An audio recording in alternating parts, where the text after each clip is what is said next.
주기도문은 진실하게 하나님을 만나며 진실하게 기도하기를 소망하는 모든 기도자들이 반드시 살펴보아야 할 지침입니다. 왜냐하면 주기도문은 주님께서 직접 알려주신 기도이기 때문에 그렇습니다.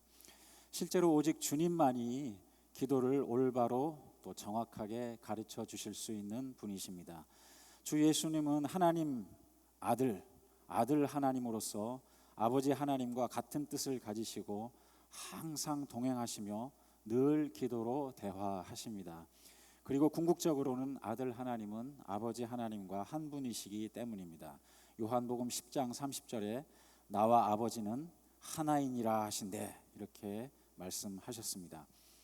주기도문이 성경에 두 군데 소개되는데요, 하나는 산상수훈 마태복음 5장, 6장, 7장, 오늘 읽으신 본문이시죠. 산상수훈에서 예수님의 설교 가운데 하나이고요, 다른 하나는 누가복음에서입니다. 누가복음에는 특별히 제자 가운데 하나가 예수님께 기도를 가르쳐 주세요 요청하는 것에 이어서 주님께서 기도를 가르쳐 주시는 것으로 소개되고 있습니다. 누가복음 11장 1절 우리 다 같이 한번 봉독하시겠습니다. 예수께서 한 곳에서 기도하시고 마치심에 제자 중 하나가 여짜오되 주여, 요한이 자기 제자들에게 기도를 가르친 것과 같이 우리에게도 가르쳐 주옵소서. Lord, teach us to pray. 주님, 기도를 가르쳐 주세요. 기도하는 방법, 기도하는 자세, 기도하는 내용, 응답받는 비결, 이렇게 구체적으로 요청하지는 않았는데요, 아마 이 제자의 마음에는 여러 가지 많은 것들이 들어있었을 것 같습니다.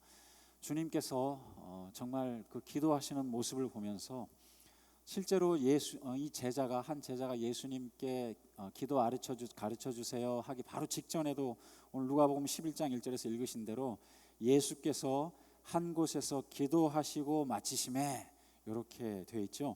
바로 직전에도 예수님께서는 기도를 막 마치신 때였습니다. 12 제자들 역시 유대인으로 자라나면서 하나님께 기도하는 문화에서 생활하고 자라난 거죠. 어릴 때부터 제자들에게도 기도는 익숙한 장면이었습니다. 그런데 그런 제자들이 보기에도 예수님의 기도는 뭔가 달랐던 것임에 틀림없습니다.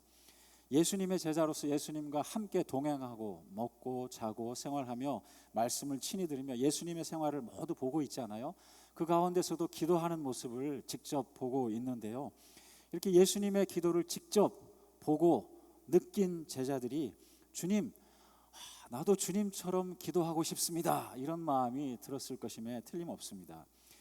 예수님의 기도하는 모습을 보면서 나도 주님처럼 기도하고 싶다, 그렇게 열심을 내는 동기가 되었음에 틀림없습니다. 예수님을 향해서 제자들이 주님, 기도를 가르쳐 주세요 이렇게 요청하는 장면은 성경 전체에서 여기가 유일합니다. 제자들은 예수님께서 기도하시는 것을 보면서 동시에 또 세례 요한이 기도를 세례 요한의 제자들에게 가르쳐 주었던 것도 아마 생각났던 것 같습니다. 오늘 누가복음 11장 1절에 보면 그렇게 돼 있잖아요. 세례 요한이 기도를 가르쳐 주었던 것 같이 주님, 저희들에게도 기도를 가르쳐 주세요. 이것이 제자의 요청이었습니다. 실제로 예수님을 따라다니는 12 제자 가운데 적어도 2명은 세례 요한을 따라다니다가 예수님의 제자가 된 사람들이죠. 세례 요한이 예수님이 이렇게 가시는 것을 보면서 보라, 하나님의 어린 양이로다, 이렇게 말하는 것을 들었고요, 그 즉시로 2명의 제자가 예수님을 바로 따라다녔는데요, 그 2명 가운데 하나가 안드레였습니다. 안드레가 자기 형제 베드로를 전도하고 이렇게 12명이 구성이 되는데요, 세례 요한의 제자로서 세례 요한이 가르쳐 주었던 기도를 들었던 사람으로서 주님께서도 세례 요한이 그랬던 것처럼 저에게 기도를 가르쳐 주세요 이렇게 또 요청하고 있습니다. 당시에는 종교 공동체의 지도자들이 기도를 가르쳐 주는 것이 일반적인 문화였습니다. 랍비들은 기도문을 만들어서 제자들에게 주어서 기도를 하도록 하였다고 합니다.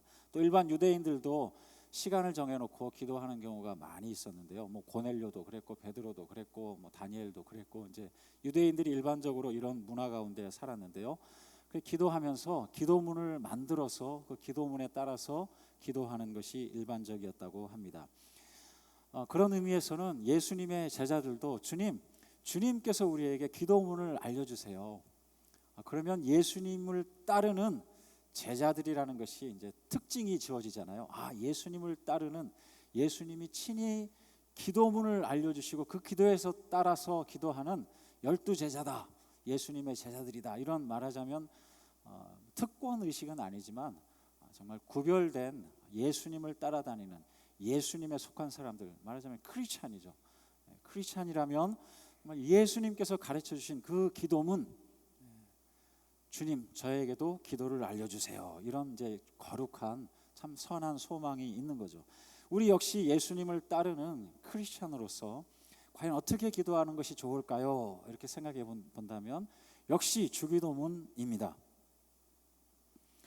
우리가 뭔가를 설명하거나 또 문제를 풀어가거나 계획을 세울 때 누가 언제 어디서 무엇을 어떻게 왜, 이렇게 육하 원칙을 사용해서 많이 설명을 하기도 합니다. 기도 역시 육하 원칙에 따라서 생각해 볼 수 있겠는데요. 그렇지만 조금만 이렇게 깊이 생각해 보면요, 이 하나하나 누가 언제 어디서 이 하나하나에만 해도 자꾸 질문이 끊임없이 따라오는 것을 금방 느끼게 됩니다. 예를 들면 언제, 이제 when인데요. 언제 기도해야 되는지, 또 언제 기도하면 좋은지, 항상 기도하라는 것이 무슨 뜻인지, 또 일반적으로 기도 시간을 길게 하는 것이 좋은지, 아니면 짧더라도 자주 기도하는 게 좋은지, 적당한 간격으로 반복해서 기도하는 것이 좋은지, 하루 중에 시간을 정해놓고 기도하는 게 좋은지, 생각날 때마다 기도하는 게 좋은지, 저는 이 정도까지만 하겠습니다. 언제 기도하면 좋을까? 참 계속되는 질문들이 많이 따라오죠. 왜냐하면 기도라는 것이 우리 경건 하나님과의 동행하는 데 있어서 두 기둥 가운데 하나잖아요. 말씀과 기도. 우리가 기도에 대해서 늘 이렇게 거룩한 소망을 가지고 궁금해하고 또 더 선명하게 기도하려고, 더 잘 기도하려고 하는 것은 참 좋은 소망입니다. 어떻게 기도하면 좋을까? 또 무엇을 기도하면 좋을까? 아마 기도에 대해서 가장 큰 질문이라면 이 두 가지일 것이라고 생각이 됩니다. 어떻게 기도할까? 이것은 형식, 형태이겠죠. 기도를 담는 그릇이 될 것입니다. 또 무엇을 기도할까? 이것은 내용이죠. 그 그릇 안에 어떤 내용을 담을 것인가? 이와 같은 기도에 대해서 이처럼 질문들을 가지고 스스로 던지고 해답을 찾으려고 하는 것은 우선 참 좋은 자세인 것을 먼저 강조하고 싶습니다. 어떻게 기도하면 좋을까? 이것은 형식에 대한 질문이고요. 무엇을 기도하면 좋을까는 내용에 대한 질문이라고 말씀을 드렸는데요. 아마 이 두 가지가 다 중요하지만 그래도 하나 더 중요한 것을 꼽으라면 물론 당연히 내용입니다. 내용. 왜냐하면 만일 기도의 시간이나 장소가 중요했다면, 형식이죠. 기도의 시간이나 장소가 중요했다면 제자들이 그저 예수님 기도하시는 장소에서 예수님 기도하실 때 같이 기도했으면 될 것입니다.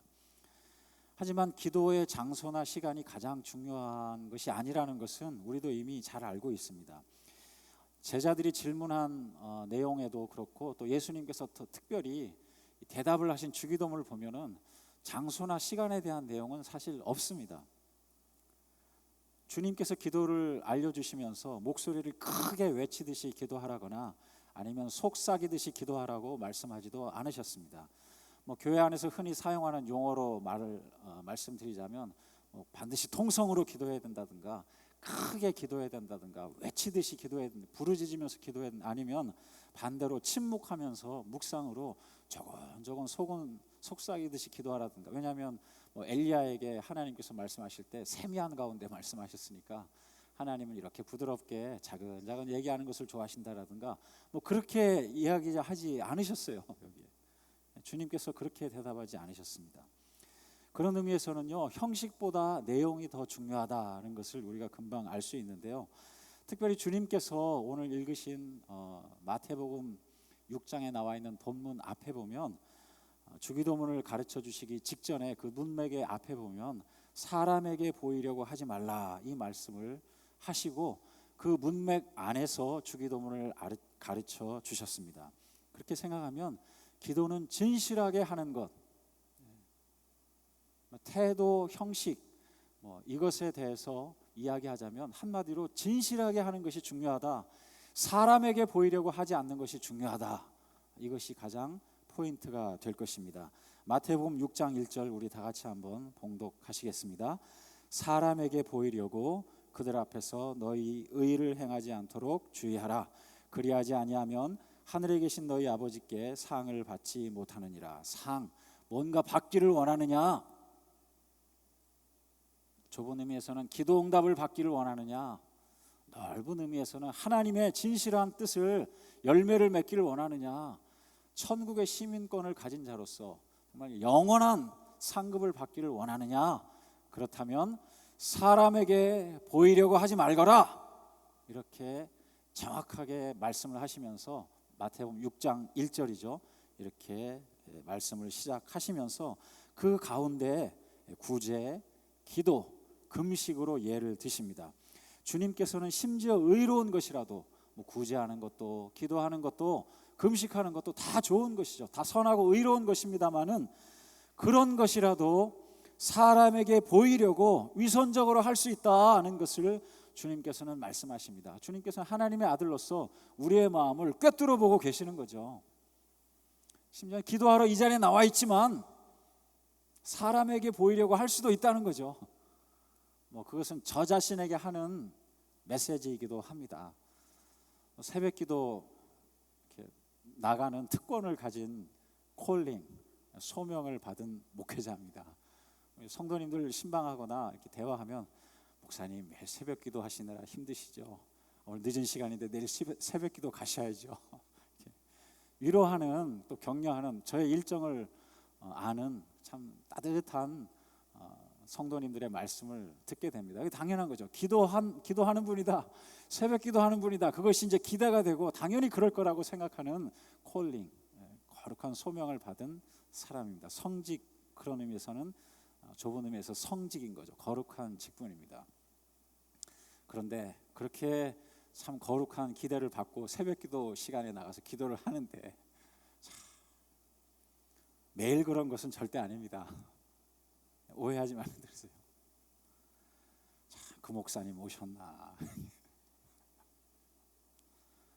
마음에 참 그 목사님이 왜 안 오셨지? 참 무슨 일이 없으면 좋을 텐데, 가정에 특별한 일이 없으면 좋을 텐데, 아이가 어리니까 아파서 못 오실 수도 있고, 그 밤늦게까지 11시 12시까지 어떤 성도님과 깊이 대화하다가 못 오실 수도 있고, 또 이렇게 저렇게 목회 일정 가운데 막 바로 다음 날 설교 말씀 전해야 되는데 그러다 보니까 참 2시 3시까지 설교 원고를 정리하다 보니까 새벽에 아차해서 못 나오실 수도 있고, 이렇게 이해하는 마음이 이제 일반적으로 듭니다. 저는 좋은 사람이에요.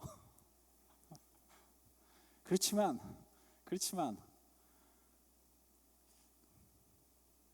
왜 안 나오셨을까?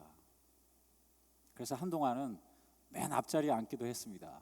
그 뒤에 누가 신경 안 쓰고 싶은 거예요. 그냥 기도만 하고 싶은 마음은. 참 미성숙한 마음이죠.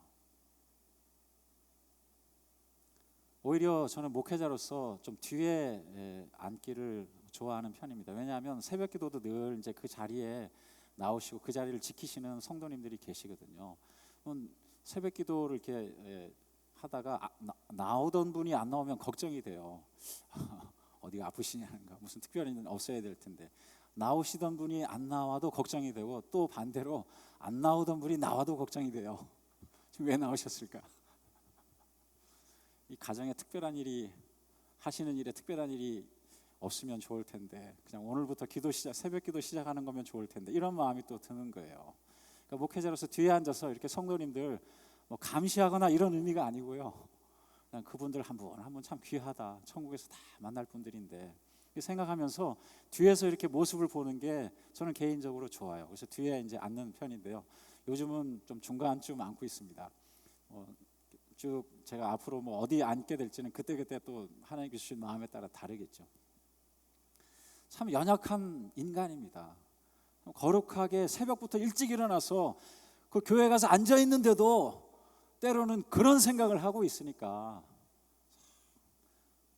사람에게 보이려고 하는 그 마음, 그 마음까지는 아니라도 참 순수하게 진실하게 기도하지 못하는 참 여러 가지 방해를 받는 것이 우리의 인생입니다. 기도 생활이 그렇죠.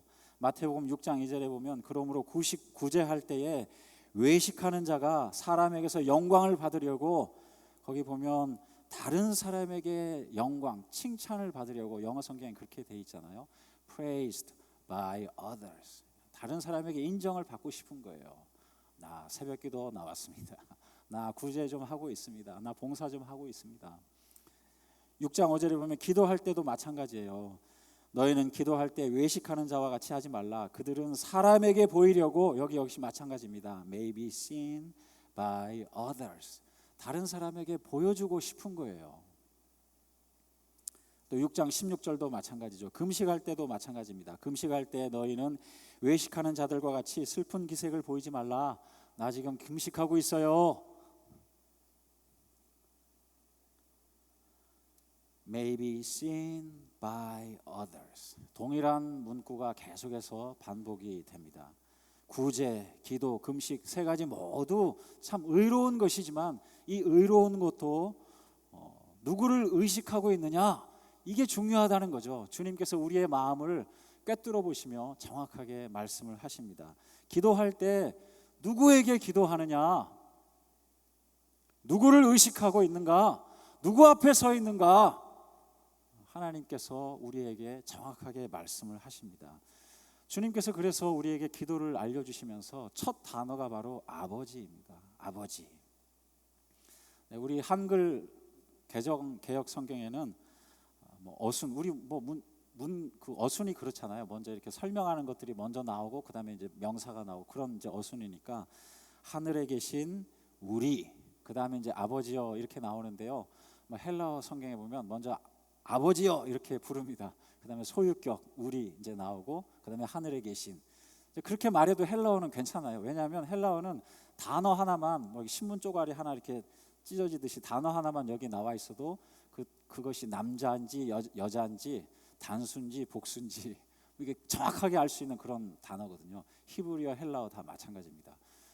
아버지여 먼저 부르고 시작을 합니다. 주님께서는 기도의 대상을 정확하게 부르도록 먼저 말씀해 주셨어요. 그래서 대개 이제 주일학교 학생들 앞에서 어떤 경우에는 사랑의 주 예수님 이렇게 기도하고 시작하는 경우가 있어요. 그 마음은 참 이해가 되죠. 우리 아무래도 주일학교 학생들 앞에서는 예수님이 더 친근하잖아요. 사람으로 오신 그 예수님, 이런저런 스토리 얘기하신 그 주인공 예수님, 십자가에 달려 돌아가신 그 사랑의 예수님, 사랑의 주 예수님 오늘도 감사합니다. 이렇게 이제 다 괜찮아요. 괜찮지만 더 정확하게는 아버지 하나님을 정확하게 불러야 돼요. 아버지. 시작을 아버지로 하시고 마지막은 예수님의 이름으로 마치시고 정확하게 하실 필요가 있습니다.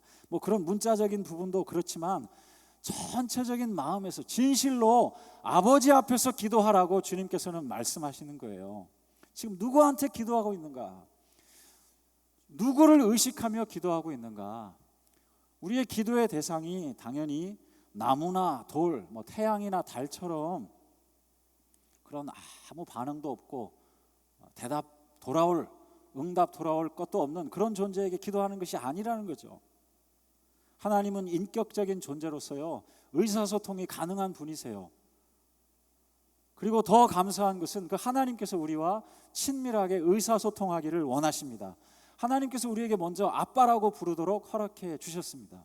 갈라디아서 4장 6절 우리 다 같이 한번 봉독하겠습니다. 너희가 아들이므로 하나님이 그 아들의 영을 우리 마음 가운데 보내사 아빠 아버지라 부르게 하셨느니라. 한번 개인적으로 기도할 때는 아빠 이렇게 한번 불러보세요. 저도 사실 이 단어가 어색합니다. 제 돌아가신 선친께서는 어릴 때부터 아버지 이렇게 부르도록 하셨어요. 아버지. 나중에 좀 자라면서 보니까 친구들은 아빠 그러더라고요. 때로는 좀 부럽기도 했습니다. 아빠하고 친근하게 이제 느껴지는 호칭이라서 그래요. 근데 아버지, 제 선친 아버지가 저에게 아버지라고 하신 여러 가지 이유 중에 하나는 제가 추측해 보건데 그 중에 하나는 어머니 때문에 또 그런 것 같아요. 왜냐하면 저희가 어릴 때 이제 엄마 이렇게 부르니까 엄마한테도 어머니 하거라.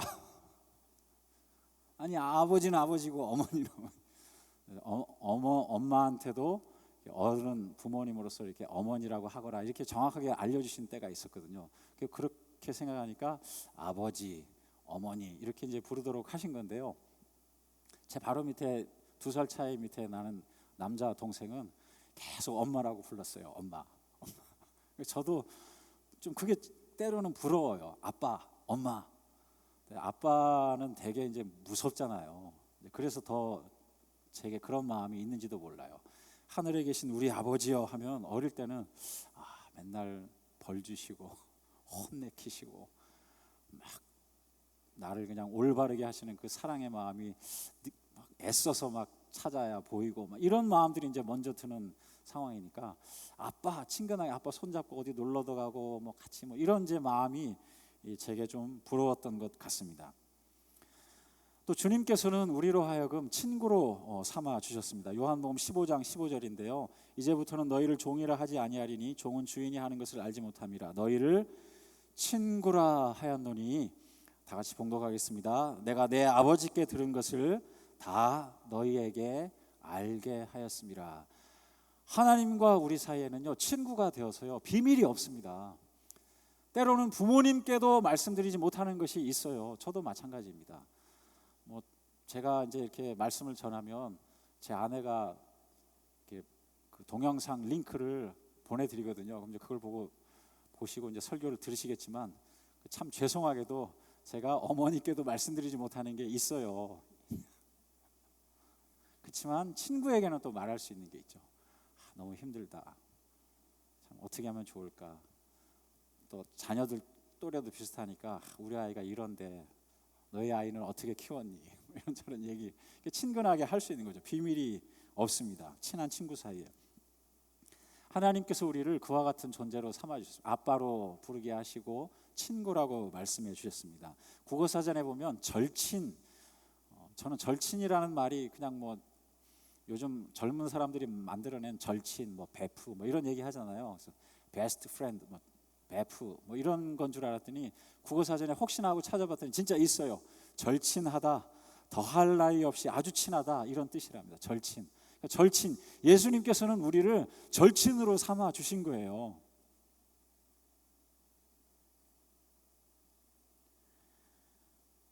하나님께서는 우리와 하나가 되기를 소원하신다고요. 요한복음 17장 23절에 말씀하십니다. 하나님께서는 우리와 하나가 되기를 먼저 소원하시는 거예요. 온 세상에 하나님의 사랑을 알려주기를 원하시는 거예요. 다 같이 한번 봉독하겠습니다. 곧 내가 그들 안에 있고 아버지께서 내 안에 계시어 그들로 온전함을 이루어 하나가 되게 하려 함은 아버지께서 나를 보내신 것과 같이 또 나를 사랑하심 같이 그들도 사랑하신 것을 세상으로 알게 하려 함이로소이다. 하나님께서는 우리와 하나가 되기를 원하세요. 그리고 그 하나됨을 통해서 온 세상에 하나님의 사랑을 알려주시고 싶으신 거예요. 우리와 하나님과는 아빠 관계고요, 주님과는 베프 관계입니다. 이런 것을 하나님께서 알려주시고 싶으신 거예요. 친밀하게 의사소통하시고 싶은 거죠. 물어보고 대답하고 서로 기쁜 일, 슬픈 일 서로 나누고 싶으신 거예요. 하나님은 오래된 나무, 뭐 신령하게 보이는 뭐 큰 바위, 뭐 하늘의 태양, 달, 뭐 이런 것처럼 일방적으로 내 소원을 뭐 오늘 빌고 내일 빌고 또 빌고 뭐 지성이 치성에 이르도록 그런 존재가 아니신 겁니다. 하나님은 대화가 통하는 존재이신 거예요. 하나님께 뭔가를 여쭤보면요 응답이 있는 존재이신 거예요. 하나님께 이렇게 기도를 하면요 하나님께서 때로는 그런 느낌이 오잖아요. 그거 참 좋은 생각이다. 그래, 그거 참 내 마음에 참 내 뜻과 정말 맞는 참 좋은 생각이야. 한번 그대로 해보렴. 내가 도와줄 테니 그대로 해보렴. 이런 느낌이 드시지 않아요? 그렇죠? 기도 좀 열심히 하시기 바랍니다. 또 어쩔 때는 하나님께서 그건 아니야, 그건 아니야. 사실 너도 이미 알고 있지 않니? 그거는 이기적인 거야. 그거는 지금 너 나하고 딜하는 거지. 너도 좋고 하나님도 좋고 그런 마음이지. 하나님께서 우리 마음을 틀림없이 터치하세요. 그런 음성이 들리잖아요. 때로는 정말 궁금해서 정말 어떤 선택의 상황이 되어서 하나님께 여쭤봐요. 하나님 어떻게 생각하세요? 이렇게 여쭤보면 하나님께서 그냥 그 자리에서 바로 O, X 이렇게 알려주시면 되는데 때로는 우리 마음속에 물어보세요. 그래, 너는 어떻게 생각하니? 도로 물어보세요, 저한테. 그러면 그냥 알려주시지 뭘 또 이렇게 물어보시나. 속으로 이제 열심히 생각을 해봐요. 성경 말씀, 그동안 읽었던 뭐 신앙 서적들, 신앙 선배들이 해줬던 조언들, 뭐 설교 말씀들, 뭐 여러 가지 생각하면서 최선을 다해서 생각을 해요. 하나님, 혹시 하나님 이것이 하나님의 뜻이세요? 혹시 뭐 이런 마음이세요? 이렇게 다시 되물어봅니다. 하나님께서 나와 대화하고 싶어 하시는구나, 그런 생각이 드는 거죠. 제 생각에는 이렇게 하는 것이 좋은 것 같아요. 그렇게 조심스럽게 이제 답을 드립니다. 하나님은 어떻게 생각하세요? 이게 하나님의 원하시는 뜻이세요? 그럼 하나님께서 또 이렇게 말씀을 해주세요. 그래, 이렇게 해도 좋고 저렇게 해도 좋아. 그냥 하나 딱 알려주시면 되는데, 이것도 좋고 저것도 좋으니까 그냥 한번 해봐, 괜찮아, 내가 도와줄 테니까 한번 해보렴. 아마 정답을 딱 알려주시면 제일 좋은 시기 가운데 하나라면 청년의 때인 것 같아요. 저도 청년 사역 한 때도 있고, 제 청년 사역을 돌이켜보면 가장 많이 기도하는 기도 제목 두 가지라면, 하나는 장래 진로에 대한 것입니다. 내가 어떤 직업을 가지고 어떤 공부, 이 공부를 계속, 하나님, 만약에 제가 엔지니어 쪽이에요, 그러면 하나님께서 이렇게 손바닥에 동그라미 하나 쳐주시면 뭐가 됐든 10년이 걸리든 20년이 걸리든 공부하고 또 공부하고 뭐 그쪽으로 이제 하게 되잖아요. 하나님께서 근데 그렇게 알려주시지 않으세요. 하나님, 제가 목회의 길을, 신학교 가기를 원하세요. 이렇게 하면, 또 다른 기도 제목 하나라면 배우자 기도죠. 하나님, 저 여인이 제 아내이옵니까? 하나님께서 이렇게 해주시면 10번을 찍든 100번을 찍든 뭐 망신을 당하든 뭐 비참하게 되든 계속 가서 노력하고 할 텐데, 하나님께서 그렇게 알려주시지 않으시잖아요. 근데 참 최선을 다해서 하나님께 아뢰고, 한 걸음 한 걸음 주의 말씀은 내 발의 등이요, 그 말씀 믿으면서 한 걸음 한 걸음 나가고, 참 그렇게 해서 결혼하고, 제 사랑하는 아내가 저기 앉아 있지만은 이쪽을 보면서 손은 저쪽을 하고 있습니다. 하나님께서 내게 주신 배필이 맞구나, 확실합니다. 아멘? 뭐 여러분 아멘 하시든지 말든지.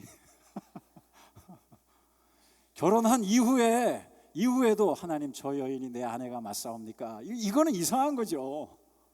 하나님께 서약하고, 내가 아플 때든지 건강할 때든지 가난할 때든지 부유할 때든지 기쁠 때든지 슬플 때 이렇게 서약하고 그러면 그 서약을 지키기 위해서 최선을 다하는 거죠. 또 하나님께서 점점 더 강하게 확신을 주세요. 아, 정말 내 아내구나. 저는 제 아내에게도 동일한 마음이 들기를 기도하고 있습니다. 하나님께서는 정말 진실하게 기도하기를 소원하시는 거예요. 요한복음 4장 23절입니다. 다시 봉독하겠습니다. 아버지께 참되게 예배하는 자들은 영과 진리로 예배할 때가 오나니 곧 이때라. 아버지께서는 자기에게 이렇게 예배하는 자들을 찾으시느니라. 또 시편 145편 18절입니다. 여호와께서는 자기에게 간구하는 모든 자, 곧 진실하게 간구하는 모든 자에게 가까이 하시는도다. 뭐 번역은 조금 다르게 되었지만 동일한 내용이에요. 진정으로 진실하게 예배하고 기도하는 자를 하나님께서는 찾으시는 거예요. 나는 지금 하나님께 기도하고 있는 거예요. 진실하게 기도해야 됩니다. 나를 다 알고 계시는, 내 중심을 알고 계시고 내 상황을 알고 계시고 나의 모든 것을 알고 계시는 그 하나님께 기도 드리는 거예요. 하나님은 우리와 다른 분이에요. 이름이 거룩한 분입니다. 내가 일용할 양식이 필요한 존재라는 것도 알고 계세요. 저는 7가지 주기도문에 나오는 기도 제목 가운데 이 기도 제목이 사실 제일 좋아요. 일용할 양식을 구하도록 하셨잖아요. 주님께서도 내게 일용할 양식이 필요한 걸 아시는 거예요. 렌트비 내야 되는 것도 아시고요. bil 계속 이 빌 저 빌 내면서 살아가야 되는 것도 아시는 거고요. 노후는 어떻게 할까, 건강은 어떻게 할까, 뭐 온갖 이런 걱정하며 살아가는 것을 주님께서 아시는 거예요. 11조 할 때 전체에서 내야 되는지 텍스 떼고 내야 되는지 이런 고민하는 것도 아시는 거예요. 하나님께서는 그렇게 잔인한 하나님 아니시거든요.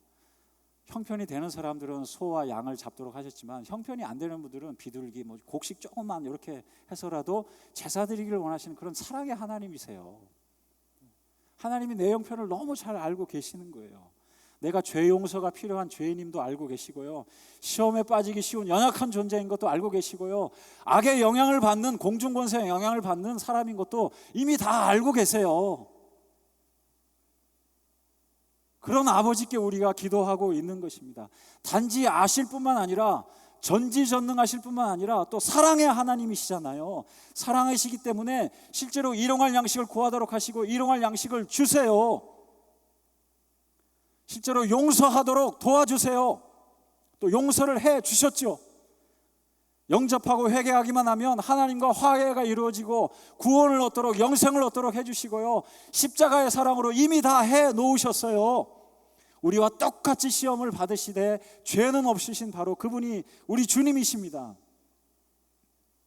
성경은 하나님의 사랑을 알려주는 책입니다. 성경을 어디를 펴도 하나님의 사랑이 느껴지지 않아요? 주기도문을 봐도요, 주기도문 기도 찬찬히 해보세요. 하나님의 사랑이 당연히 느껴집니다. 아멘이시죠?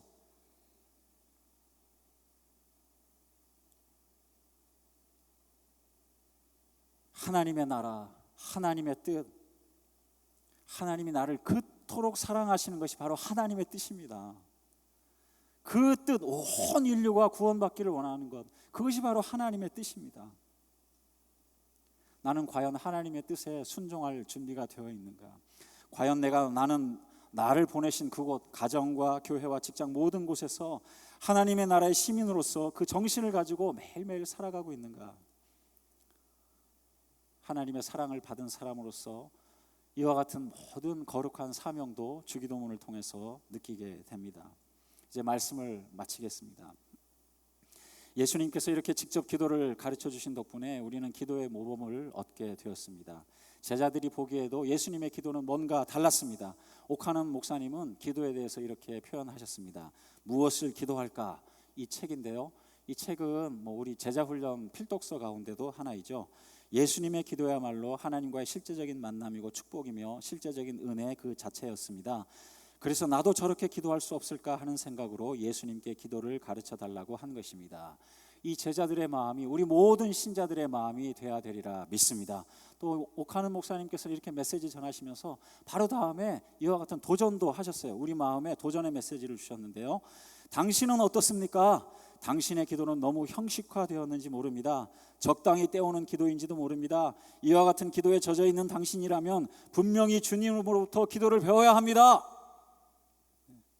제가 주기도문을 오늘 말씀 전하는 본문으로 정한 가장 큰 이유 가운데 하나가 바로 이것입니다. 그런 의미에서 실제로 이 본문은 제 자신을 향한 메시지이기도 합니다. 제가 아까도 고백하였듯이 새벽 기도회 순간에도 그렇고 또 특별 기도 모임도 그렇고 어쩔 때는 기도 인도하는 인도자로서 또 부르심을 받기도 하고 늘 기도하는 환경에 있는 것이 참 감사하고 고맙고요, 큰 복입니다. 하지만 진실한 마음이 없는 기도를 할 수가 있는 거예요. 자기 반성의 마음이 들었습니다. 내가 과연 진실한 마음으로 기도를 하고 있는가? 제가 이제 설교 시간 말씀 선포를 마치고 제가 기도를 하잖아요. 반성이 됩니다. 하나님께 기도드리고 있는데 왜 어떤 의미냐면요, 그 기도하는데 그때 설교를 한 번 더 할 때가 있어요. 막 방금 전했던 그 말씀을 막 기도하면서 요약을 해요. 하나님 주신 말씀을 이제 하는데 하나님한테 그 말씀을 다시 하나님한테 막 하나님 이렇게 살아야죠, 저렇게 살아야죠 막 하면서 도대체 누구한테 기도를 하고 있는가?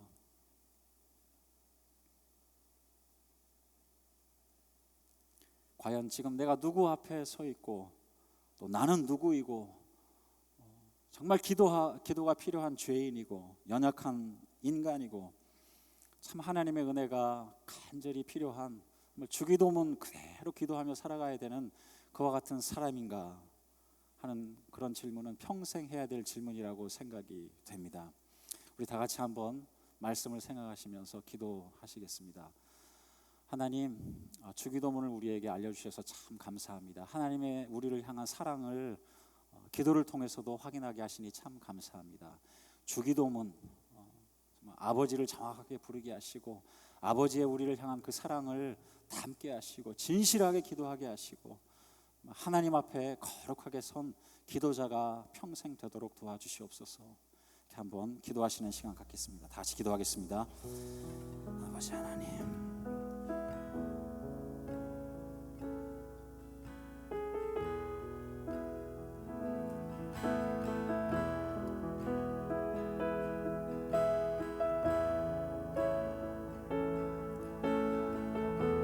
아버지 하나님, 우리의 기도를 들어 주시옵소서.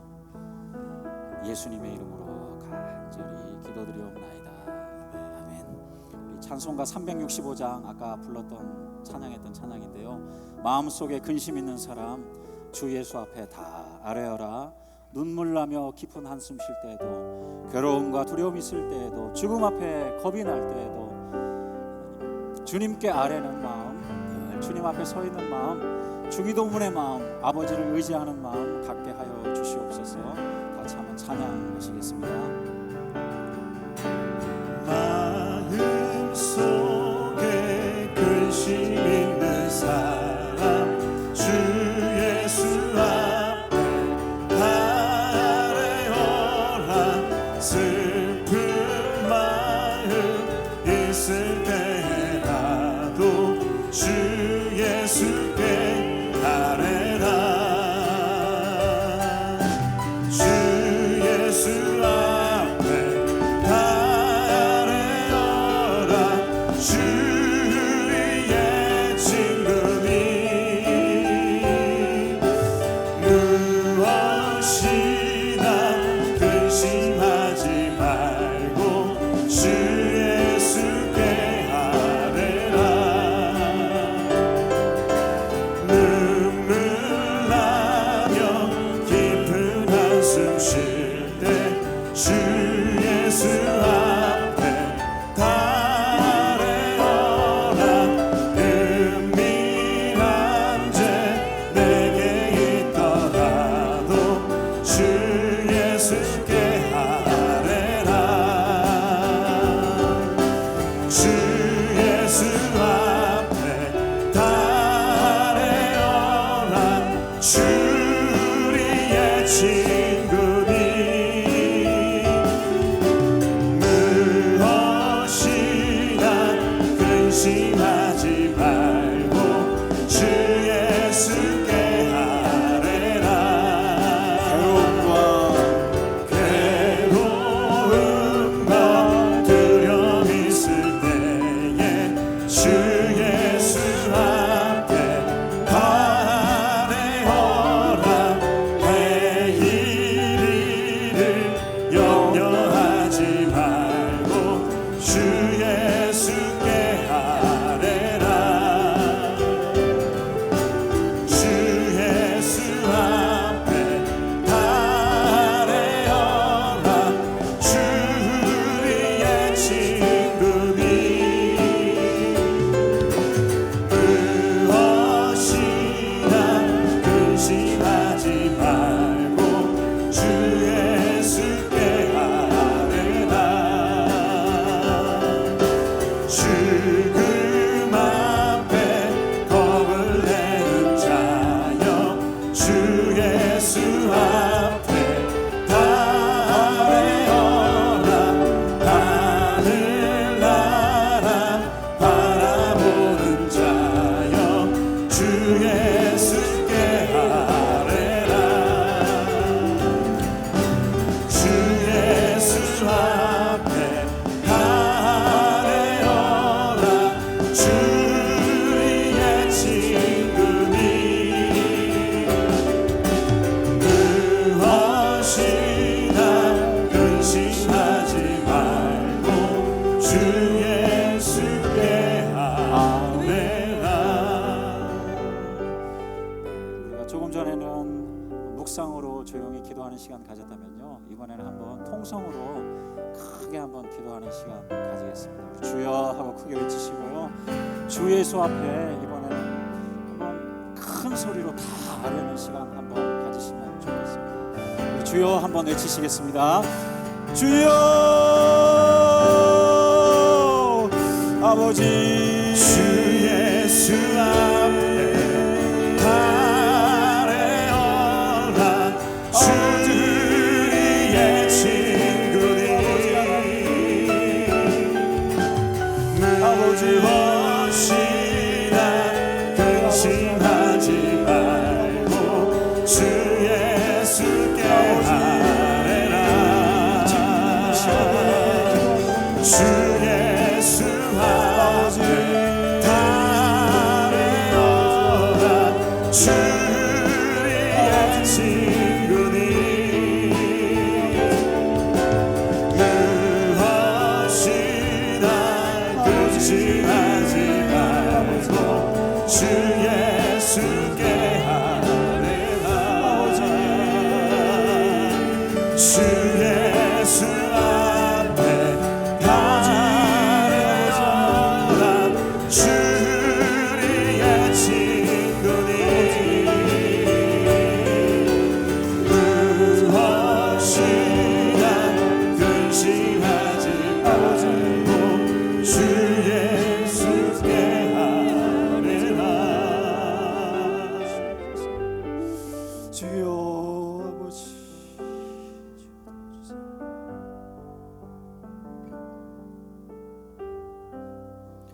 계속해서 하나님께 기도 드리시겠습니다.